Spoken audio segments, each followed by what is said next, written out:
যে আক্ৰাছো আজি আমি মনোজ ৰায় গ্ৰুপত আছিলো, একেলগত আজি আমি 29 জুলাইত যি আমাৰ আক্ৰাছো একত্ৰীকৰণ হৈছিল, আজি আমি কিয় ওলাই আহিছো, আজি আমি কিয় নতুনকৈ প্ৰতিনিধি সভা আকাৰে আজি আমি নতুনকৈ কমিটি গঠন কৰিব লগা কৰিম। কথা হ'ল যে যোৱা যিখন আমাৰ 29 জুলাইত যি আমাৰ বহুতো বিভক্ত গোটে আজি আমাৰ আক্ৰাছো একত্ৰীকৰণ হৈছিল, সেই ক্ষেত্ৰত আমি দেখা পালো যে আজি আমাৰ মনোজ বৰ্মন, লগতে বলৰাম বৰ্মন আৰু আমাৰ মুখ্য উপদেষ্টা ক্ষিতিশ বৰ্মন, এই তিনিজনে আজি আমাৰ সংগঠনটোক এনেকুৱা পথত আনিছে, সংগঠনৰ লগতে জাতিটোৰ আমাক এনেকুৱা এটা পথত আনি দিছে, গতিকে আমাক এটা ঘৃণনীয়। যোৱাকালি মই দেখা পালো যে আমাৰ মই আজি জাতিটোৰ হৈ মাত মাতাৰ কাৰণে আজি আমাৰ বীৰ আমাৰ চিলাৰায় দিৱসত আমাৰ বীৰজনক আজি আমাৰ শ্ৰদ্ধা নজনাই আজি আমাৰ যি BPFৰ নেতৃত্বত যিখন আমাৰ চিলাৰায় দিৱস পাতিছে, তাত আমাৰ আক্ৰাছোৱে ওতঃপ্ৰোতভাৱে জড়িত হৈছে। কিন্তু আমাৰ শ্ৰদ্ধাজনক আক্ৰাছোক কেতিয়াও আমাক সন্মান নিদিল, গতিকে আমাক দুখ লাগিছে। গতিকে বলৰাম বৰ্মন, লগতে আমাৰ মনোজ ৰায় আৰু লগতে আমাৰ ক্ষিতিশ বৰ্মনক গতিকে মই ধিক্কাৰ জনাইছো। আৰু লগতে মই দেখা পালো যে আজি মই এইখিনি কথাৰ কাৰণে মাত মাতাৰ কাৰণে মোক যোৱাকালি মোক বহিষ্কাৰ কৰিছে, এই আমাৰ সম্পাদক পদৰ পৰা বহিষ্কাৰ কৰিছে। গতিকে যি কি নহওক, আজি আমাৰ মোক বহিষ্কাৰ কৰাৰ মোৰ কোনো ধিক্কাৰ নাই, মোক দুখ লগা নাই। গতিকে মই এটাই কথা, যেহেতু জাতিৰ স্বাৰ্থত আজি মই জাতীয় সংগঠন কৰি আছো বা ইমান দিন মই নেতৃত্ব কৰিছিলো, মই কোনোদিন পদবীলৈ আশা কৰা নাই। কিন্তু আজি মই বাধ্য হৈছো যে আজি আমাৰ বিভিন্ন জিলাৰ লগত যোগাযোগ কৰি আজি আমাৰ পশ্চিম কোকৰাঝাৰ জিলাৰ নেতৃত্বত আজি আমাৰ মুখ্য কাৰ্যালয়ত আমি নতুনকৈ কেন্দ্ৰীয় কমিটিখন গঠন কৰাৰ কাৰণে কোচ জনগোষ্ঠীৰ লগতে 6 জনগোষ্ঠীৰ যি জনজাতিকৰণৰ প্ৰক্ৰিয়াটো যেনেধৰণে আগবাঢ়িছিল, হঠাৎ কিন্তু সেই প্ৰক্ৰিয়াটো স্তব্ধ হৈ গ'ল। আৰু তাৰ পৰিপ্ৰেক্ষিতত অসমৰ মাননীয় মুখ্যমন্ত্ৰী ডাঙৰীয়াই তেখেতে সদম্ভে খোলাখুলিভাৱে কৈছে যে জাতীয় সংগঠন বিলাকে জনজাতিকৰণটো নিবিচাৰে। ইলেকশ্যনৰ আগত তেখেতে সাহস ক'ত পালে এই কথাটো কোৱাৰ কাৰণে? নিশ্চয় কৰবাত নহয় কৰবাত জাতীয় সংগঠন বিলাকৰ কিবা দুৰ্বলতা আছে। সেইলৈ আমি আমাৰ কেন্দ্ৰীয় সমিতিৰ সভাপতি, সম্পাদক বা অন্যান্য বিষয়ববীয়াসকলক আমি এই কথাটো সকলোৱে আমি ধৰিছিলো যে যিটো প্ৰক্ৰিয়া আৰম্ভ হৈছিলে, আজি প্ৰতিবেদন, যিটো মন্ত্ৰী গোটৰ প্ৰতিবেদন বিধানসভাত দাখিল হল, গৃহীত হল, তাৰ পিছতো কিন্তু এই প্ৰতিবেদনখন দিল্লীত নপঠিয়াই মুখ্যমন্ত্ৰীয়ে খোলাখুলিভাৱে ক'ব পাৰিছে যে জাতীয় সংগঠন বিলাকে নিৰ্বাচনৰ আগত জনজাতিকৰণ নিবিচাৰে। তাৰ কাৰণে আমি এটা খুব তাৰমানে সজোৰ এটা প্ৰতিক্ৰিয়া আমি বিচাৰিছিলো, কিন্তু আমি সেই প্ৰতিক্ৰিয়া আমি দেখা নাপালো। আমি কাৰ্যনিৰ্বাহক সভা বিচাৰিছিলো, সভাপতি সম্পাদকৰ ওচৰত আমি আপিল কৰিছিলো যে কাৰ্যনিৰ্বাহক সভা দিব লাগে, তথাপি আমি সেই কাৰ্যনিৰ্বাহক সভা পোৱা নাই ইমান দিনে। তাৰ পিছত আমি এটা কথা দেখিবলৈ পাইছো যে কোনো ধৰণৰ যে প্ৰতিক্ৰিয়া নাই। আজি লোকসভা অধিৱেশন গুচি গ'ল, বাজেট অধিৱেশন গুচি গ'ল, আমাৰ যে জনজাতিকৰণ নহল, কমলপুৰ ৰাজ্য গঠনৰ ক্ষেত্ৰত কোনো ধৰণৰ বাস্তৱসন্মত কোনো ধৰণৰ পদক্ষেপ গ্ৰহণ কৰা নাই চৰকাৰ বিলাকে, তাৰ ওপৰতো কোনো ধৰণৰ প্ৰতিক্ৰিয়া নাই। সেইকাৰণে আজি আমি বিভিন্ন জিলাৰ প্ৰতিনিধিৰ সৈতে আমি আলোচনা কৰি পেলাই আজি আমি ইয়াত বহিবলৈ বাধ্য হৈছো, লগতে আমি সিদ্ধান্ত লবলৈ বাধ্য হৈছো। আমি ইতিমধ্যে সমূহীয়াভাৱে পদত্যাগ গ্ৰহণ কৰিছো সদুত্তৰ নোপোৱাৰ কাৰণে।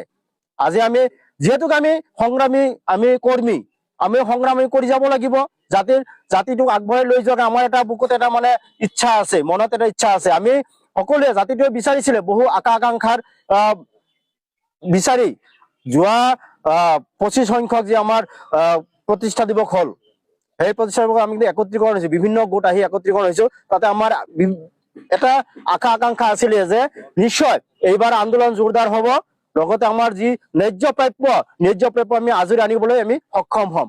কিন্তু আমি পৰৱৰ্তী সময়ত দেখিবলৈ পাইলো যে সকলো আমাৰ আশাত চেঁচা পানী পৰিলে। তাৰ কাৰণে আমি খুব আশাহত হৈছো।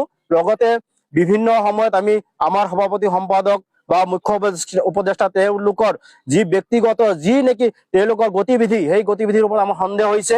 আমি তেখেতসকলক জবাবদিহি কৰাত আমি সদুত্তৰ নাপালো, যাৰ কাৰণে আজি আমি একেলগ হৈ গোট হৈ আজি এই গোসাইগাঁৱৰ যে আমাৰ কাৰ্যালয় আছে আক্ৰাছৰ, এই কাৰ্যালয় প্ৰাংগণত আজি আমি একগোট হৈ আজি আমি কমিটি, সমান্তৰাল কমিটি গঠন কৰি পেলাই আজি আমি পৰৱৰ্তী সময়ত আমি শক্তিশালী ৰূপত আমাৰ জাতীয় আন্দোলনটো আগবঢ়াই লৈ যোৱাৰ কাৰণে আমি আশা কৰিছো। নিশ্চয় আমি সকলোৰে সহযোগিতা পালে বা আমি যিখিনি আমাৰ সতীৰ্থ আছে আমি একেলগে কান্ধ মিলাই হাতত হাত থৈ আমি আগবাঢ়ি যাম আৰু পৰৱৰ্তী সময়ত নিশ্চয় চৰকাৰক আমি হেঁচা প্ৰয়োগ কৰিব পাৰিম আৰু চৰকাৰেও নিশ্চিতভাৱে বিধানসভা ইলেকশ্যনৰ আগতেই পশ্চিম জনগোষ্ঠীৰ জনজাতিকৰণ প্ৰক্ৰিয়া আৰু সমতাপ ৰাজ্য গঠনৰ প্ৰক্ৰিয়াটো ত্বৰান্বিত কৰিব বুলি আমি নিশ্চয় আমি ৰাইজক আমি এইখিনি আমি কথা দিব পাৰো। আমি মনোজ ৰায় নেতৃত্বাধীন গোটত আছিলো। তো যোৱা শ্বহীদ দিৱসত আমাৰ আক্ৰাচুৰ কেইবাটাও গোট আছিলে। মই বিটাৰ আক্ৰাচুৰ এটা গোটৰ সভাপতি আছিলো। তো বৃহত্তৰ স্বাৰ্থত, জাতিটোৰ বৃহত্তৰ স্বাৰ্থত মই বা আমাৰ কমিটিয়ে আমি সেই একত্ৰিতকৰণ কমিটিত আমি চামিল হৈছো। কিন্তু তাতে জাতিৰ স্বাৰ্থত আমি 1 বছৰৰ পৰা তাত লাগি আছো।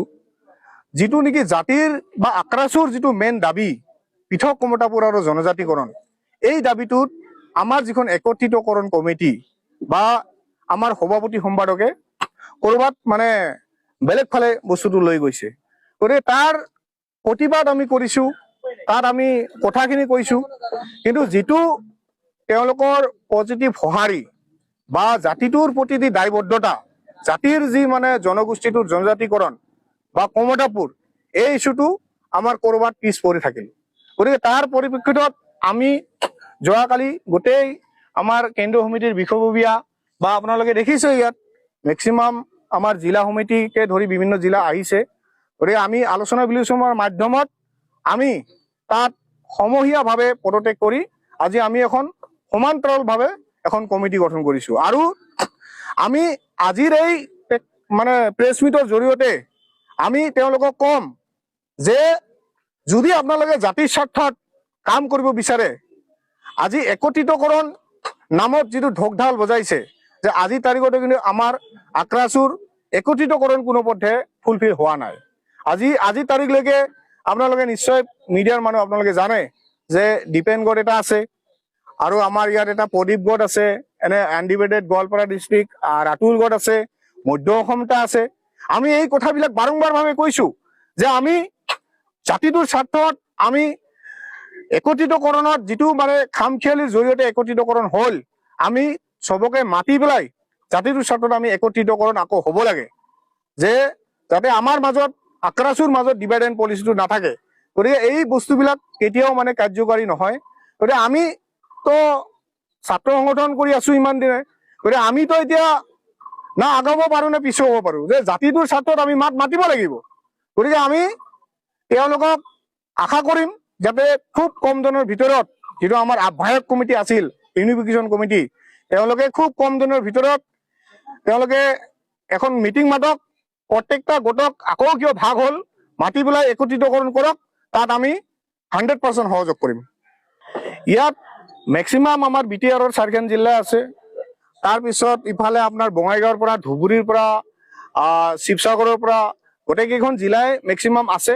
আৰু যিসকল জিলা আমাৰ লগত সম্পূৰ্ণভাৱে যোগাযোগত আছে, কথা পাতিছে, আমি পৰৱৰ্তী পৰ্যায়ত আমি আমাৰ সংগঠনটো কেনেকৈ সাংগঠনিক দিশত শক্তিশালী কৰিব পাৰি, আমি এক্সিকিউটিভ আমি ৰিচেণ্ট 2-1 ভিতৰতে আমি দিম।